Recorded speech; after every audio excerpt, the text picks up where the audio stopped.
Japan दुनिया का वो देश है जहाँ 1970 से पहले कभी कोई प्लेन हाईजैक हुआ ही नहीं और 1970 के बाद कभी नहीं हुआ।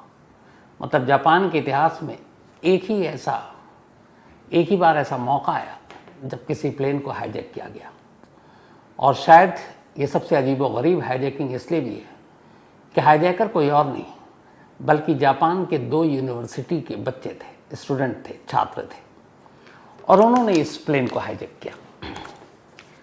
इस हाईजैकिंग के बाद आखिर में जो कुछ होता है उसकी भी कोई दूसरी मिसाल नहीं है कि एक हाईजैकिंग के मिशन को नाकाम करने के लिए कैसे एक देश क्या क्या तैयारी करता है।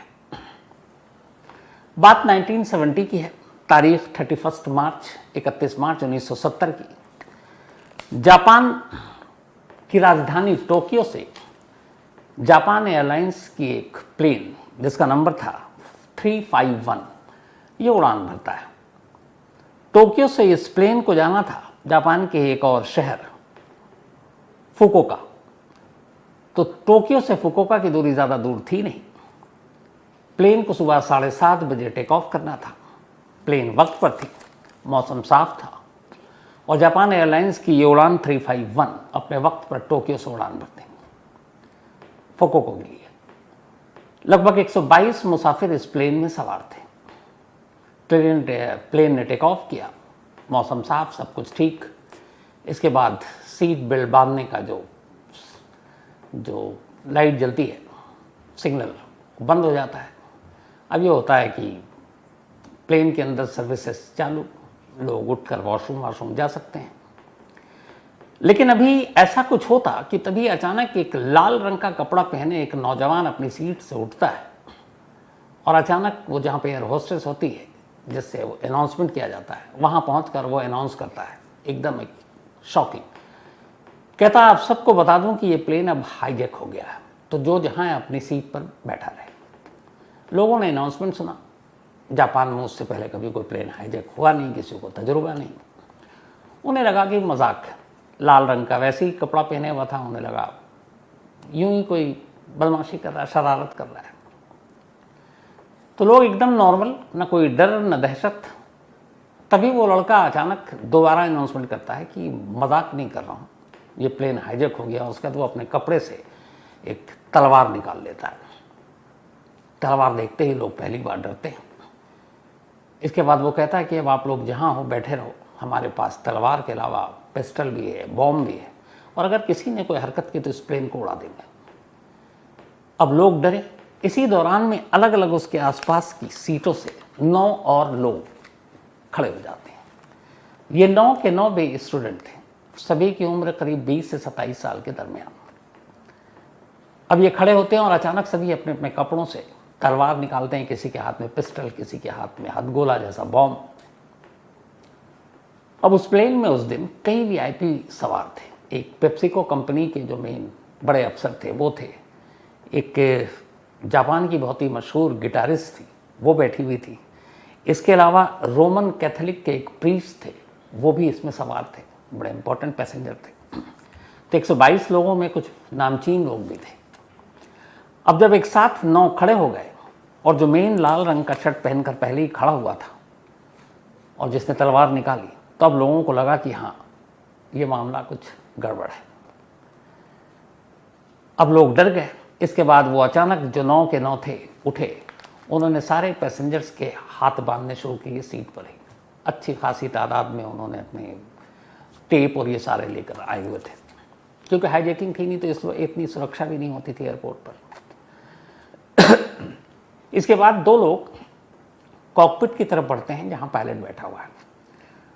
कॉकपिट के अंदर पहले उस दौर में दरवाज़ा लॉक भी नहीं होता था, तो अब हो गया है रूल।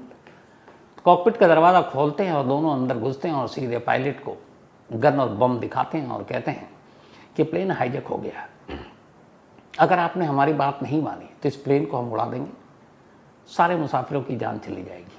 और इसके बाद वो फिर नारे लगाते हैं और अपने आप को कम्युनिस्ट क्रांतिकारी बताते हैं और साथ ही ये भी कहते हैं कि वो रेड आर्मी से जुड़े हुए हैं। रेड आर्मी उस वक्त जापान में एक गुट था जो कम्युनिज्म को मानता था। तो और रेड आर्मी अच्छी खासी पॉपुलर थी, खासतौर पर स्टूडेंट्स के बीच में। तो ये भी जितने भी सारे लोग थे, बच्चे, लड़के, स्टूडेंट्स, अब वो अपने आप को रेड आर्मी का बताते हैं और धमकाते हैं। पायलट को कहते हैं कि अब तुम चुपचाप से चलो। और ये ज़्यादातर जितने थे ये सारे टोक्यो और एक दो अलग यूनिवर्सिटी के स्टूडेंट्स थे। तब इन्होंने प्लेन को हाईजैक कर लिया। पायलट से पहली बार कहते हैं कि अब तुम इस प्लेन को फुकुओका की जगह सीधे क्यूबा ले चलो। अब क्यूबा जापान से बहुत दूर, और क्यूबा में उस वक्त फेडरल कास्ट्रो की सरकार थी, वो भी कम्युनिस्ट का मानने वाला, कम्युनिज्म का मानने वाला शख्स।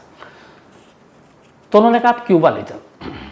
पायलट ने कहा कि भाई हमारी तो डोमेस्टिक फ़्लाइट थी, इसको टोक्यो से फुकुओका तक जाना है, क्यूबा बहुत दूर है, फ्यूल है नहीं, कहाँ से ले जाएंगे, प्लेन क्रैश कर जाएगा। तो उसने कहा हमारे पास फ्यूल इतना ही है कि हम फुकुओका तक जा सकते हैं, नज़दीकी एयरपोर्ट वही है जहाँ हमें जाना था। आप एक काम करो, फुकुओका जाने की इजाज़त दो, आप वहाँ रीफ्यूल कर लो, इसमें फ्यूलिंग हो जाए, फ्यूल भर जाए, फिर आपको जहाँ जाना हो आप ले चलो हमें। हाईजैकर आपस में बात करते हैं, फिर कहते हैं ठीक है। अब फुकुओका के लिए प्लेन उसी रास्ते पे चल रहा है। इस दौरान में वो प्लेन से ही कहते हैं कि हमें ज़रा जो जापान के ट्रांसपोर्ट मिनिस्टर हैं उनसे बात करो। अब एक हाईजैकर इसमें से जापान के जो ट्रांसपोर्ट मिनिस्टर है उससे बात करता है।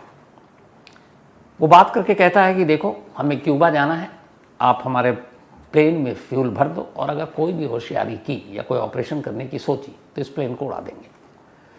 इसके बाद अचानक इमरजेंसी, मिनिस्टर के ज़रिए सारी बात, एयरपोर्ट पे हलचल, सारे जो फ्लाइट थे या तो उसको डाइवर्ट कर दिया गया, पूरा रनवे खाली कर दिया गया कि पता नहीं क्या सीन और सिचुएशन हो।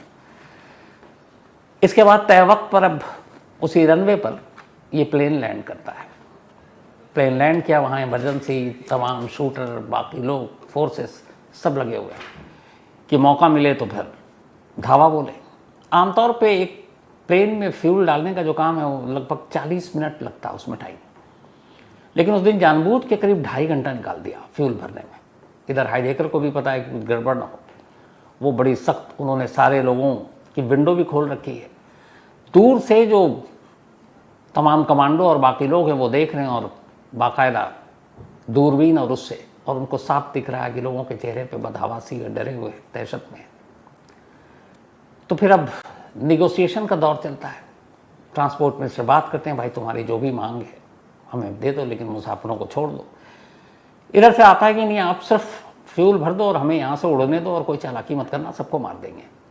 तो लास्ट में डील ये डन होता है कि ठीक है हम फ्यूल भर देते हैं, बट इसमें प्लेन में कई औरतें और बच्चे भी सवार हैं, कम से कम आप उन्हें छोड़ दो। सौदा तय होता है। कुल 21 मुसाफिरों को फुकुओका एयरपोर्ट पर उतार दिया जाता है। अब करीब 101 बजे फ्यूल भर गया। अब फ्यूल जब भर गया तो पायलट से कहा चलो क्यूबा। अब पायलट ने कहा कि देखो यहाँ से क्यूबा की दूरी इतनी है कि नॉन स्टॉप तो हम जा ही नहीं सकते, हमें एक स्टॉप तो लेना पड़ेगा। तो फिर क्या करें, क्योंकि डायरेक्ट फ्लाइट नहीं जा सकती। अब फ्यूल टैंक में इतना फ्यूल भी नहीं है कि तुमको डायरेक्ट मैं क्यूबा तक ले जाऊं। तो अब क्या करें, सारे हाईजैकर आपस में बात करते हैं, सभी स्टूडेंट हैं, और टोक्यो और क्योटो यूनिवर्सिटी के स्टूडेंट थे ये सारे। तो फिर ये तय होता है कि अच्छा चलो क्यूबा की जिद छोड़ते हैं, एक काम करो तुम हमें नॉर्थ कोरिया ले चलो। अब नॉर्थ कोरिया का नाम सुनते ही पायलट के समेत जो भी नेगोशिएशन कर रहे हैं उन सब की हवाइयाँ उड़ने लगी। नॉर्थ कोरिया जिसके साथ रिश्ता अच्छा नहीं, नॉर्थ कोरिया में तो कभी जापान की फ़्लाइट भी नहीं जाती, उसके ऊपर से आसमान से प्लेन उड़ता भी नहीं है। दुनिया के कई ऐसे देश हैं, और नॉर्थ कोरिया के आसमान में अगर कोई प्लेन बिना उसकी मर्ज़ी के घुसे तो वो अपने फाइटर जेट से उस पर गोलियाँ बरसानी शुरू कर देते हैं, तो प्लेन मार के गिराने का अलग ख़तरा है। तो अब ये ज़िद पे आ गया कि नहीं, हमें नॉर्थ कोरिया प्योंगयांग तक इस प्लेन को अब ले जाना है और इजाज़त दे दो। पायलट ने कहा मैं ले तो चलूँ पर पूरी ज़िंदगी में नहीं गया हूँ, कम से कम मैप तो हो कि किस रूट से मैं जाऊँगा नॉर्थ कोरिया। तो अब डिमांड अगली होती है कि भैया नॉर्थ कोरिया का मैप दिया जाए। तो बाहर से नॉर्थ कोरिया का एक मैप प्लेन के अंदर पहुँचता है पायलट तक। वो पहले हाईजैकर देखते हैं पूरे मैप को, उसके बाद कन्विंस हो जाते हैं, फिर पायलट को दे देते हैं। उसके बाद कहते हैं अब चलो। अब प्लेन जो है फुकुओका एयरपोर्ट से उड़ता है नॉर्थ कोरिया के लिए। अब जा रहे हैं, पायलट को इधर कुछ समझ में नहीं आ रहा क्योंकि नॉर्थ कोरिया का एयर स्पेस बंद है। नॉर्थ कोरिया से वैसे ही दुश्मनी, कोई प्लेन जाता नहीं है, क्या करें। इधर हाईजैकिंग की खबर पूरे जापान की मीडिया में भी आ गई है, तो हर तरफ ये अब 101 मुसाफिर अंदर हैं, क्या किया जाए। और इधर तो है ही है, उधर नॉर्थ कोरिया में क्या होगा इस प्लेन का, ये भी ऊपर वाला जाने। तो खैर अब ये प्लेन वहाँ से उड़ता है और नॉर्थ कोरिया की तरफ पहुँचना शुरू हो जाता है। लेकिन रास्ते में अब जब पहुँच गए तो नॉर्थ कोरिया के एयर स्पेस में ये प्लेन दाखिल हुआ। जैसे ही दाखिल हुआ तो वहाँ पे नॉर्थ कोरिया की जो अपनी एयरफोर्स और बाकी वो अलर्ट पे आई। उसने रडार पे देखा कि एक अनजान प्लेन हमारे वायु सीमा में घुस गई है। उन्होंने गोलियां बरसानी शुरू कर दी। इत्तेफाक से प्लेन को कुछ नुकसान हुआ नहीं। अब क्या किया जाए। इधर पायलट को ये भी पता नहीं कि प्योंगयांग है कहाँ, कैसे उतरें। वो कुछ वहाँ के एटीसी से संपर्क कर रहा है, वो उनको की बात ही नहीं समझ पा रहा है, न ये पायलट समझा पा रहा है, ना वो कुछ समझ पा रहा है। मुश्किल अजीब। उधर एयर स्पेस से गोलियां भी चल रही हैं। उसने फिर हाईजैकर से कहा कि भैया वापस ले चलो, कुछ समझ में नहीं आ रहा, रास्ता भी नहीं मालूम है। तो उसने कहा मैप है, मैप को ध्यान से देखो। अब पायलट ने उस मैप के ही जरिए कहा कि चलो प्योंगयांग उतरते हैं, इसी मैप के सहारे उतर जाएंगे, क्या करें। अब वो मैप को देखता, उसको मैप समझ में नहीं आता। एक तो बदहवास, ऊपर से डर, दहशत, हाईजैकिंग। लेकिन फिर तभी वो बड़े ध्यान से मैप को देखता है। जब उस मैप को बड़े ध्यान से देखता है तो उसे लगता है कि यार इस मैप में तो एक सीक्रेट फ्रीक्वेंसी कोड वर्ड में लिखा हुआ है। अब पायलट को समझ में आता है कि अरे जब उस एयरपोर्ट पर, जो फुकुओका एयरपोर्ट पर जब मैप मांगा गया तो ये मैप दिया गया था, मैप हमें नॉर्थ कोरिया का। अच्छा, नॉर्थ कोरिया और साउथ कोरिया में वैसे ही दुश्मनी थी। अब ये जो प्लेन था नॉर्थ कोरिया और साउथ कोरिया के बॉर्डर पे उड़ा रहा, क्योंकि पायलट को पता ही नहीं प्योंगयांग किधर उतरूँ, कैसे उतरूँ। एटीसी से कोई सपोर्ट नहीं, एयर स्पेस में घुस चुका है, गोलियों से बच चुका है। अब अचानक जब मैप देखा तो उसने कहा यार ये प्योंगयांग की जगह पर एक सीक्रेट फ्रीक्वेंसी कोड वर्ड में लिखा हुआ है। अब यहाँ से कहानी ये थी कि जब जापान के फुकुओका एयरपोर्ट पर इस मैप की डिमांड की गई तो अचानक जापान अथॉरिटी के दिमाग में एक प्लान आया। उन्होंने कहा ये मैप दे दो। और उस मैप में क्या क्या उन्होंने जो फ्रीक्वेंसी दी एयरपोर्ट की कोड वर्ड में, वो फ्रीक्वेंसी असल में नॉर्थ कोरिया की कैपिटल प्योंगयांग का नहीं था, बल्कि फ्रीक्वेंसी थी साउथ कोरिया के सियोल एयरपोर्ट का। दोनों बराबर में, नॉर्थ कोरिया और south Korea. Kim Jong Un north Korea आप जानते हैं, तब किम जोंग उन के दादा हुआ करते थे। तो ये फ्रीक्वेंसी दे दी। इस फ्रीक्वेंसी को देने के बाद जब फुकुओका से प्लेन उड़ा तो जापानी अथॉरिटी ने अब सियोल के अपने काउंटर पार्ट से बात किया। उन्होंने कहा हमारे ऐसी ऐसी बात हो गई, हमारा एक प्लेन हाईजैक हो गया, हाईजैकर उसको नॉर्थ कोरिया ले जाना चाह रहे हैं। नॉर्थ कोरिया का हमें कुछ पता नहीं है, एयर स्पेस हमें मिलेगा नहीं। तो हमने एक कोडेड फ्रीक्वेंसी दी है जो आपके एयरपोर्ट की दी है। तो अगर पायलट आपसे कांटेक्ट करे तो आपको ब्रीफ कर देता हूं कि आपको बोलना क्या, क्योंकि आप जो भी बोलोगे वो हाईजैकर भी सुनेगा कॉकपिट में बैठकर, क्योंकि पायलट के सर पे सवार है। तो आपको यहां से आप बोल हो तो सियोल एयरपोर्ट से, पर आपको बात करनी है कि आप प्योंगयांग एयरपोर्ट नॉर्थ कोरिया से बोल रहे हो, और आप उसी हिसाब से डायरेक्शन दोगे, आप उसी हिसाब से उसी टोन में बात करोगे, और आप उसी हिसाब से इस एयरपोर्ट पे उतारोगे। और इस दौरान में चूँकि हाईजैकर का ये भी है कि स्टूडेंट हैं, पढ़े लिखे हैं, तो उन्हें हर देश के नेशनल फ्लैग के बारे में भी पता है कि नॉर्थ कोरिया का फ्लैग अलग है, साउथ कोरिया का फ्लैग अलग है। नॉर्थ कोरिया की जो लिखने का है वो भी अलग है, साउथ कोरिया का थोड़ा अलग है। नॉर्थ कोरिया के लीडर अलग हैं, साउथ कोरिया के लीडर अलग हैं। लेकिन इतना पता है कि हाईजैकर फर्स्ट टाइम ट्रैवल कर रहे हैं, तो अब शहर की बिल्डिंग और क्या है वो तो उनको पता नहीं है।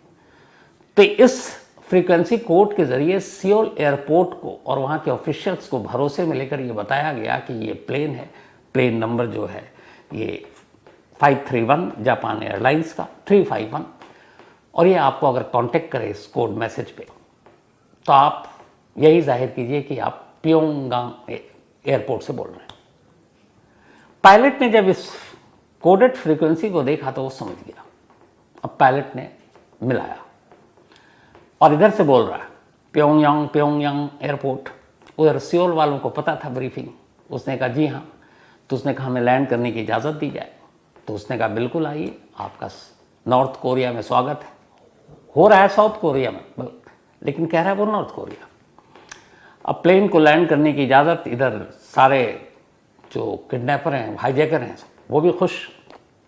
इस दौरान में क्या किया कि इस मैसेज के जापान से मिलने के बाद अथॉरिटी ने जो सियोल का एयरपोर्ट था वहाँ कुछ, ये पहली बार हुआ है इतिहास में कि कुछ देर के लिए एयरपोर्ट के बाहर अंदर रनवे के किनारे जहाँ जहाँ कुछ फ्लैग लगे हुए थे साउथ कोरिया के, वो नॉर्थ कोरिया का फ्लैग लगा दिया वहाँ पर, ताकि लैंड करते हुए उस ऊपर से आसमान से देख ले झंडा कहाँ का है। वो लगा दिया, होर्डिंग लगा दिया। उस वक्त शायद किम इल जुंग था तो दादा, उसके भी फोटो लगा दिए। जो वहाँ की लेखनी होती जो, वो उसी हिसाब से होर्डिंग और बैनर लगा दिए। और तो और एक स्कूल के बच्चे, जो डांसिंग स्कूल था, उन बच्चों को बुलाया जो नॉर्थ कोरिया का जो नेशनल एंथम है वो गाने के लिए। और उनको पता था, चूँकि तो उन लोग पड़ोसी देश भी रहे, जैसे हम लोग क्रिकेट की वजह से बहुत सारे देशों के नेशनल एंथम को अब जानते हैं। तो उन बच्चों को भी बुला लिया, सारी तैयारी, फ्लैग लग गए, होर्डिंग लग गए, बैनर लग गए, फोटो लग गए, बच्चों को भी बुला लिया। अब सियोल में ये प्लेन लैंड करता है। लैंड करने के बाद अब उधर से जो कंट्रोल रूम बात कर रहा है वो एकदम सिखाया हुआ कि आप प्योंगयांग नॉर्थ कोरिया में आपका स्वागत। हाईजैकर ने सुना, बहुत खुश, उन्हें लगा चलो ये भी अपना सपोर्ट है। इसके बाद एक बड़ा अफसर, वर्दी भी जो है नॉर्थ कोरिया के आर्मी वाली, उस वर्दी में रनवे पर आता है। उसके बाद पहले अंदर इन्फॉर्मेशन देता है कि हमारे अफसर आपको रिसीव करने के लिए आ रहे हैं और आपने बड़ा अच्छा काम किया एंड कम्युनिज्म के क्रांतिकारी, आपका स्वागत है नॉर्थ कोरिया की धरती पर। ये सारी चीज़ों करके एहसास करा दिया। उसका दरवाज़ा खुला, वो अफसर आर्मी का अंदर गया, अपने आप को उसने भाई नॉर्थ कोरिया का कमांडर बताया, सबसे गले मिला, बोला आप लोगों का नॉर्थ कोरिया में स्वागत है, आइए। बाकायदा जब नीचे उतरा तो उन बच्चों को लाइन से खड़ा कर दिया गया था कि तुम नॉर्थ कोरिया के नेशनल एंथम गाओ। अब वो नॉर्थ कोरिया का नेशनल एंथम भी गाना शुरू। अब इन सबको पूरा यकीन, इनको ये पूरा सीन जो फिल्माया गया, दिखाया गया, वो ये कि तुम नॉर्थ कोरिया में हो, तुम प्योंगयांग में आ गए। ये उतरते हैं, नेशनल एंथम सुनते हैं और उनका हीरो की तरह स्वागत होता है। कहा जाता है कि आप हमारे कम्युनिस्ट के बड़े क्रांतिकारी, इतना बड़ा काम किया आपने। उसके बाद फिर चलिए आप लोगों की अब मेहमान नवाजी, खातिरदारी, फिर बड़े चीफ कमांडर से मिलाएंगे। एक वैन पहले से तैयार था, 9 और 10 हाईजैकर थे। इन 10 को पूरी इज्जत के साथ इनको सैल्यूट करते हुए उतारा जाता है। बच्चों के उस राष्ट्रगान के बाद इनको उस वैन में बिठाया जाता है कि अब आपको हम ले चलते हैं। वो वैन में बैठ गए और ये कहा जाता कि अब बाकी मुसाफिरों को, इनका भी हम बंधक है, अब तो हमारे नॉर्थ कोरिया में आगे इनको छोड़ेंगे थोड़ी। वैन उधर गया, इधर फटाफट प्लेन स्टार्ट होता है और वापस सियोल से सीधे जापान के फुकुओका के लिए उड़ान भर देता है। वो उड़ान भरा, इधर अब ये सीधे जो साउथ कोरिया के आर्मी का कंट्रोल रूम, वहाँ इनको उतारा जाता है। उतारते ही चारों तरफ से घेर लिया जाता है, सारे बंधक, सारे कैद। इसके बाद उन्हें पता चलता है कि हम नॉर्थ कोरिया में नहीं हैं, हम साउथ कोरिया में हैं। तो बिना खून खराबे के ये हाईजैकिंग अपने अंजाम को पहुंचता है, अपने क्लाइमेक्स को पहुंचता है। बाद में उन सभी को जापान को सौंप दिया जाता है, फिर उन्हें सज़ा भी होती है। पर ये चूँकि सभी स्टूडेंट्स थे और कम्युनिस्ट विचारधारा के थे, उसी को आगे बढ़ाना चाहते थे, इसीलिए उस वक्त पहले क्यूबा जाना चाहते थे, फिर उन्हें लगा नहीं नॉर्थ कोरिया ही अपना आइडियल है, वहाँ जाना चाहते थे। लेकिन फिर ये इस तरीके से शांतिपूर्ण तरीके से ख़त्म हुआ। लेकिन हाईजैकिंग के इतिहास में पहला है कि हाईजैकर को गुमराह करने के लिए एक पूरे एयरपोर्ट का सीन बदल दिया गया। झंडे से लेकर, फोटो से लेकर, होर्डिंग, बोर्डिंग, सब, बच्चे तक से नेशनल एंथम करवा दिया गया अपने पड़ोसी जो कि दुश्मन मुल्क है उसका, उसी एयरपोर्ट पर। और उन्हें भनक तक नहीं लगी कि वो किस देश में है, क्योंकि वर्दी तक उन्होंने नॉर्थ कोरिया के आर्मी की पहनी हुई थी। जापान के इतिहास में हाईजैकिंग का ये इकलौता मामला था जो 31 मार्च 1970 को हुआ, ना उससे पहले हुआ, ना फिर उसके कभी बाद हुआ। आज भी इस हाई जंगिंग को याद कर बहुत सारे लोग सिहरते भी हैं, डरते भी हैं, लेकिन जब कहानी का क्लाइमेक्स सुनते हैं तो उनके चेहरे पे एक मुस्कुराहट भी आती है। तो ये थी आज की कहानी।